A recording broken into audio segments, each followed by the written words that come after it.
वंदे पुरुषोत्तमम। आज का जो विषय है, संकट से कैसे उबरे, एक बहुत बड़ा प्रश्न है। आज इस प्रश्न को लेकर हम परम दयाल के जीवन आदर्श के पथ चलकर उनके जीवन के संघर्ष को अवलोकन करेंगे और वहीं से हम अपने समस्या का समाधान खोज निकालेंगे।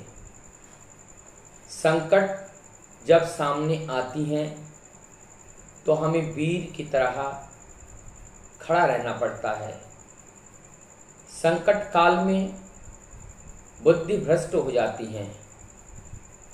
तब संकट काल में बुद्धि भ्रष्ट क्यों हो जाते हैं? इसका मूल कारण है कि संकट काल में जो संकट हरणकारी शक्ति हैं, जो सत्य हैं, जो परम पुरुष हैं, उस परम पुरुष को हम भूल जाते हैं। जब उस परम सत्य को हम भूल जाते हैं तो हमारे पास शक्ति शून्य हो जाते हैं और वो जो संकट एक नेगेटिव ऊर्जा लेकर के आते हैं, वो दानव प्रवृत्ति के होते हैं। वो डराना चाहते हैं और डराकर हमें भयभीत करके हमें पराजय करना चाहता है। लेकिन अब उस संकट को दूर करने के लिए हमें सोचना होगा कि हम परम पिता के संतान हैं और परम पिता ने मुझे इस धरती पर भेजे हैं और इस संकट से लड़ाई करके पार पाना ही हमारी जीवन की सफलता है। और ये सारी संकट ही हमारी जीवन की दुर्बलताएं हैं और इस दुर्बलता के साथ छीना तान कर विश्वास के साथ सत्य की लड़ाई हमें करते हुए आगे बढ़ना है। हमें हथियार नहीं डालना है। कभी कभी हम देखते हैं जरा सा प्रयास करने के बाद हम एक अजूहा दिखा देते हैं कि हमारे साथ ये समस्या थी, मेरा तबीयत खराब हो गया था, मैं उस कार्य कर नहीं पाया, मैं देख नहीं पाया, वहाँ तक पहुँच नहीं पाया और अंततः इस तरीके का एक नकारात्मक परिणाम हमारे जीवन में आया। ऐसी कहानी सुनने के लिए जीवन नहीं है। कहानी वीरगाथा की कहानी हमें बतानी है। हमें लोगों से बताना है जीवन में संघर्ष आया था, हमने परम दयाल सच्चे ठाकुर जी के उस निर्देश को पालन करके चला और उनको शरण मनन करते रहे और उन्हीं के शक्ति से मैंने वो जो शक्ति हैं, जो राक्षस शक्ति हैं, जो नकारात्मक ऊर्जा है, हमने उसको पराजय किया और करके हमने जीवन में उस सफलता की ऊंची शिखर तक पहुंचने का जो यात्रा है वो हमने संपादन किया, वो केवल परमपिता की दया से। हम लोग देखते हैं परम Dayal Singh Thakur national medical college Kolkata से MBBS की पढ़ाई की।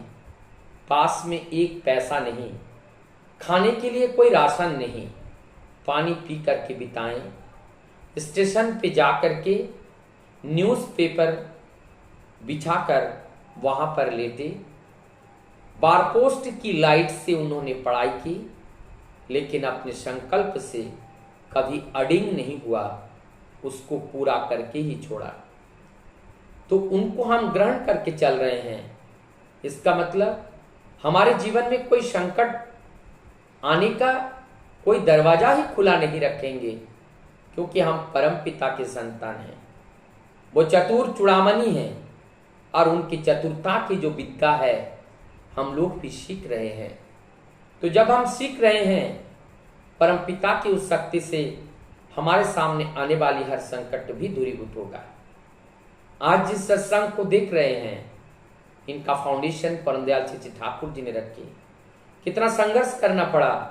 सत्य को स्थापित करना कोई आसान काम नहीं है। हम कहीं पे जाते हैं, किसी कार्य को शुरुआत करने के लिए सैकड़ों बाधाएं आती हैं। इस तरह से परम दयाल ठाकुर जी के जीवन में अनेकों बदनाम, मतलब लोगों के द्वारा अफवाह फैलाया गया, बदनाम किया गया, लेकिन ठाकुर जी ने कभी पिछपाव नहीं हुए, आगे बढ़ते गए, संघर्ष करते गए। बदनाम करने वाले जो व्यक्ति हैं एक दिन ठाकुर जी के चरण तले आकर के वहां पे गिरे। कब? जब विपत्ति काल में परम दयाल उनके पास जाकर खड़े हो गए।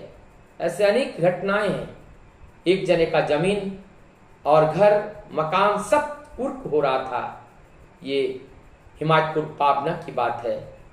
परम दयाल से ठाकुर जी को अच्छे नज़र में वो देखते नहीं थे, लेकिन एक खबर जब ठाकुर जी के पास गया, ठाकुर जी ने लोगों को भेजा और कहा उनकी संपत्ति किसी भी हाल में कुर्क नहीं होना चाहिए, सारा पैसा मैं अपने सत्संग की ओर से दूंगा। और ऐसा किया और उनकी संपत्ति घर द्वार को बेघर होने से उनको बचाया। ये थे परम दयालु। और उनके जीवन में एक संघर्ष नहीं, अनेकों संघर्ष आए। आश्रम को वहां पर तोड़ने की प्रयास की, लेकिन फिर अपने सुकुशलता के बस पर उन्होंने वहां पर उनको रक्षा करने में कामयाब हुए।